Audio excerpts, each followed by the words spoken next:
पुणे हायवेवर 25,000ची दारू पकडली।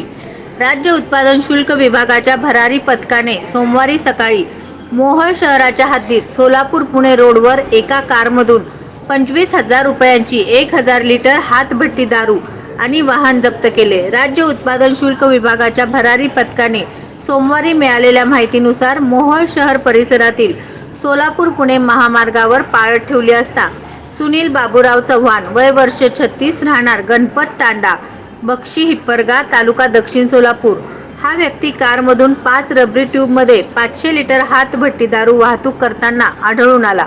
त्याच्या ताब्यातून 25,500 रुपयांची हातभट्टी दारू व 9 लाखांची कार असा एकूण 9,25,500 रुपयांचा मुद्देमाल जप्त करण्यात आला। ही कारवाई राज्य उत्पादन शुल्क विभागाचे आयुक्त डॉक्टर विजय सूर्यवंशी, प्रसाद सुर्वे, पुणे विभागाचे उपायुक्त सागर धोमकर यांच्या आदेशान्वये व अधीक्षक नितीन धार्मिक व उपअधीक्षक संजय पाटील यांच्या मार्गदर्शनाखाली करण्यात आली। उत्पादन शुल्क विभागाच्या भरारी पथकाने 26 फेब्रुवारी रोजी सकाळच्या सुमारास मोहोळ शहरात सोलापूर पुणे महामार्गावर एका एर्टिगा वाहनातून 500 लिटर हातभट्टी दारू जप्त केलेली आहे।